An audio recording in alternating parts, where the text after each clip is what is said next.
China के राष्ट्रपति Xi Jinping अपने करीबियों के लिए बहुत खतरनाक साबित हो रहे हैं। जैसे ही उनको लगता है कि उनका कोई करीबी ताकतवर हो रहा है, बस काम तमाम।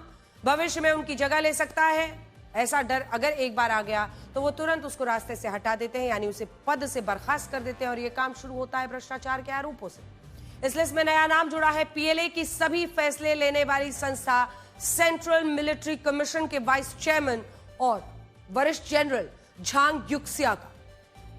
राष्ट्रपति शी जिनपिंग के आदेश पर झांग युक्सिया के खिलाफ एक बड़ी जांच शुरू कर दी गई है।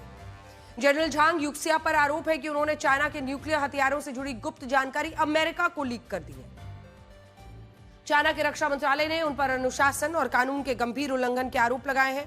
झांग युक्सिया पर यह भी आरोप है कि वो सेंट्रल मिलिट्री कमीशन के अंदर गुटबाजी कर रहे थे और उन्हें शी जिनपिंग के खिलाफ भड़का रहे थे। यही नहीं, आरोप यह भी है कि वो कम्युनिस्ट पार्टी ऑफ चाइना में फूट डालकर ऐसी योजना बना रहे थे जिससे सीपीसी का नियंत्रण पीएलए से हट जाए, क्योंकि पीएलए के सभी बड़े सैन्य फैसले झांग युक्सिया ही करते थे, जिनकी तस्वीर आप देख रहे हैं।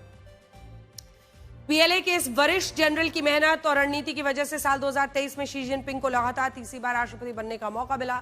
लेकिन अब कहा जा रहा है कि पार्टी और सेना में झांग युक्सिया की बढ़ती ताकत ने शी जिनपिंग को चिंता में डाल दिया था और इसी वजह से दोनों के बीच ठीक नहीं चल रहा था। हालांकि ऐसा देखा गया है कि जब भी शी जिनपिंग को अपने किसी करीबी की ताकत से डर लगे, वो ऐसा एक्शन लेते हैं।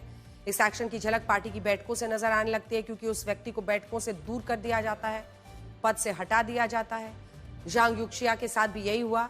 कई महीनों से कम्युनिस्ट पार्टी की बैठकों में उनको शामिल ही नहीं किया जा रहा था और अब तो पद से हटा दिया। चाइना में किसी अधिकारी पर भ्रष्टाचार, इनडिसिप्लिन, अनुशासनहीनता के आरोप आमतौर पर तभी लगते हैं जब उसने पार्टी के टॉप लीडर्स के प्रति वफादारी ना दिखाई। और यह कम देखा गया है कि भ्रष्टाचार के आरोपों से कोई निर्दोष निकला है। पिछले 3 साल में के अंदर शी जिनपिंग के आदेश पर उनके 5 बड़े करीबी अधिकारियों पर सख्त एक्शन लिया गया है।